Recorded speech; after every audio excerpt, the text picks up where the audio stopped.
teman-teman itu cari gudang yang dimana gudang tersebut itu mau memfotokan produk waktu pertama kali nyampe di gudang mereka.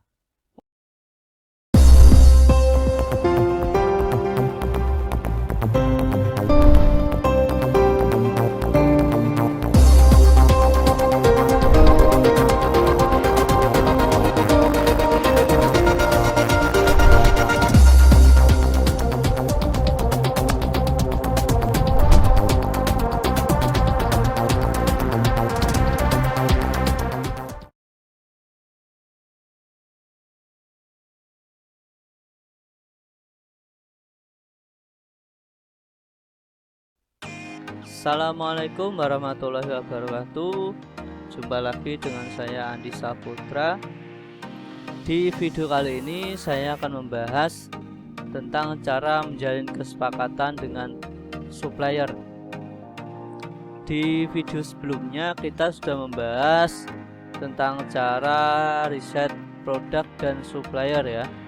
Apabila teman-teman belum menonton dan baru bergabung, baru melihat video ini, teman-teman bisa lihat video sebelumnya di deskripsi ya. Linknya saya sisipkan di deskripsi pada video ini. Dan apabila teman-teman merasa suara saya kurang keras, teman-teman bisa lihat video ini menggunakan handset ya, untuk mendengarkan suara saya. Oke, kita langsung saja ke pembahasan ya, tentang cara menjalin kesepakatan dengan supplier.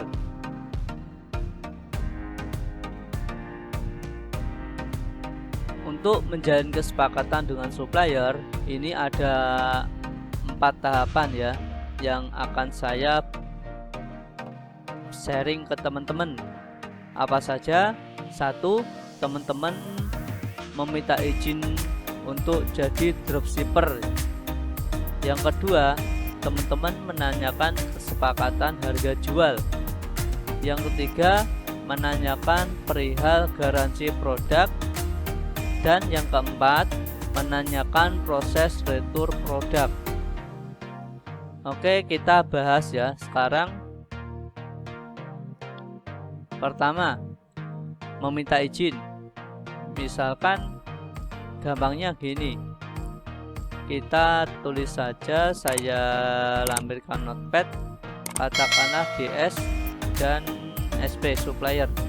Misalkan DS, katakanlah halo Kak, atau assalamualaikum aja ya, assalamualaikum Kak, gitu ya.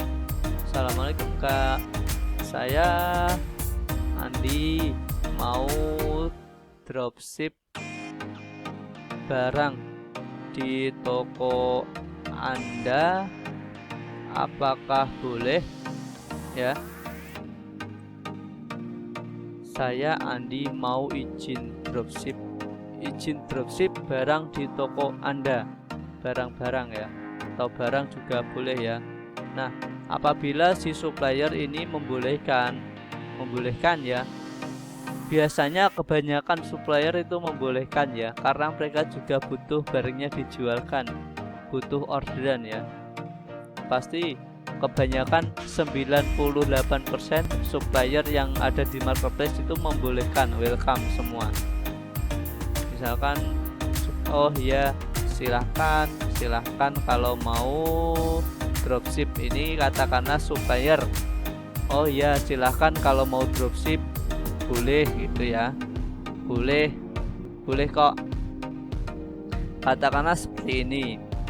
Kemudian yang kedua, teman-teman menanyakan kesepakatan harga jual. Misal untuk harga jual, apakah bisa saya naikkan sendiri atau sudah ada harga patokan ya, sudah ada harga. Sebenarnya nggak muat, saya tulis saja ya sendiri. Di sini saya tulis di notepad, tanyakan dengan kesepakatan harga DS. DS. Untuk harga, apakah saya naikkan sendiri? Harga jual ya, harga jual saya naikkan sendiri atau sudah ada harga paten dari toko Anda ya. Nah, apabila si supplier itu misal supplier ini option 1 ya, OP1 option 1 misal silahkan Anda naikkan sendiri, bebas, katakanlah gini ya, bebas kok, misalkan seperti ini. Ini kalau supplier membolehkan ya, bebas kita sebagai dropshipper diberi kebebasan untuk menaikkan harga semau kita. Berarti kita bebas di sini mau ambil 30%, 20%, 50%, 100% monggo ya. Tapi kalau ada juga supplier misal ini OP2, SP OP2. Misal untuk harga jual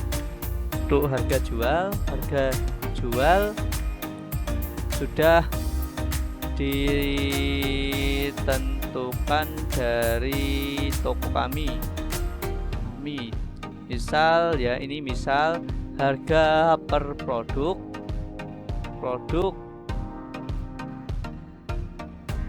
150.000, dan untuk dropshipper dapat diskon 20%. Nah, seperti itu, katakanlah seperti itu ya. Biasanya kalau kita menemukan supplier seperti ini, itu dari mereka itu tidak boleh menjual harga di bawah harga yang sudah ditentukan. Kalau mau dinaikkan itu boleh ya, boleh biasanya. Tapi kalau untuk menurunkan harga itu dari supplier itu tidak boleh.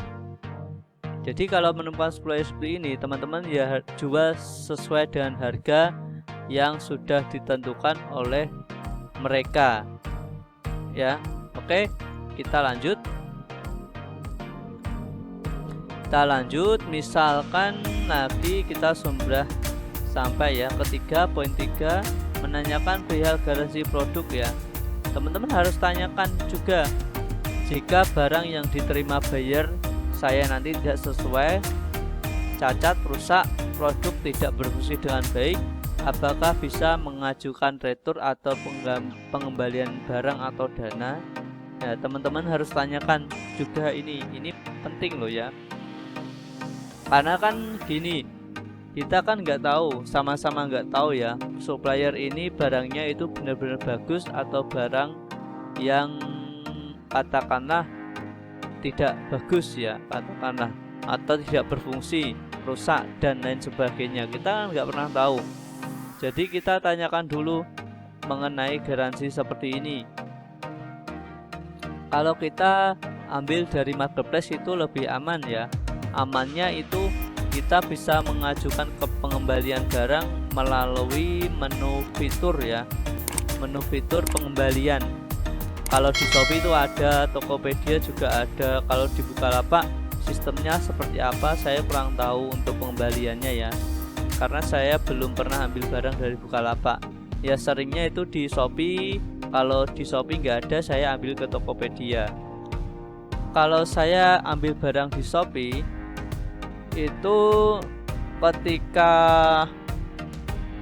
barang sampai, saya nggak langsung konfirmasi ya, saya perpanjang masa garansi ya, perpanjang masa garansi produk, supaya saya bisa konfirmasi ke buyer ya, apakah barangnya itu sudah diterima dengan baik, dengan keadaan baik, atau sebaliknya, seperti itu ya.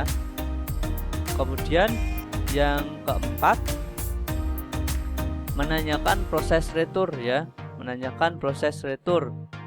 Misal ini teman-teman tanya ke pihak toko ya, kurang lebih seperti ini ya. Misalkan terjadi kasus seperti di atas, yang masuk seperti di atas itu misal barang yang diterima itu tidak sesuai, cacat, rusak, dan produk tidak berfungsi dengan baik ya. Hal apa yang mesti saya siapkan untuk mengajukan pengembalian barang ke toko Anda? Nah, ini harus teman-teman tanyakan ya.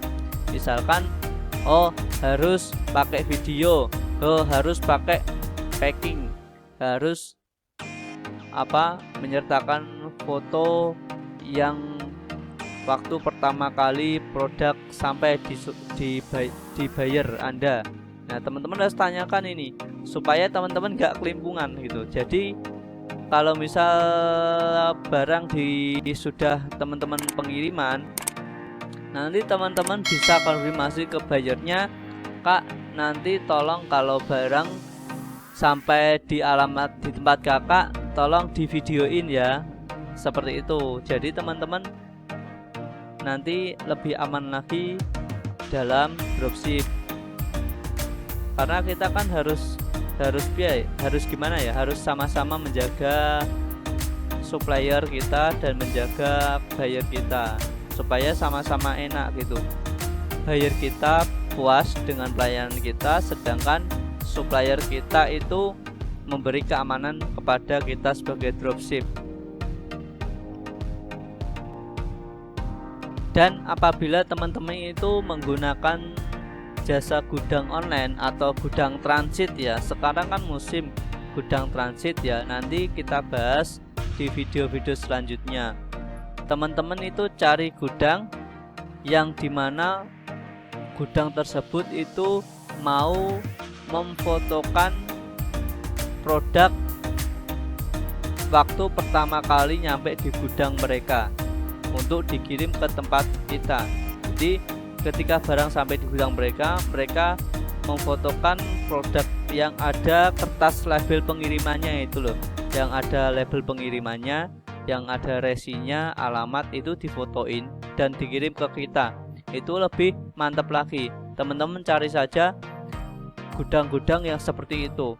Alhamdulillah saya itu pakai ya gudang-gudang yang melayani foto saat pertama kali barang sampai di supplier, barang sampai di gudang, maaf ya, maksud saya waktu barang dari supplier sampai di gudang mereka, pihak gudang ini bersedia memfoto produk tersebut dan dikirim ke WhatsApp saya, seperti itu.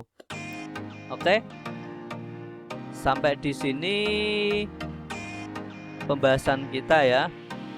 Apabila ada yang kurang jelas, teman-teman bisa tanyakan di komentar pada video ini ya.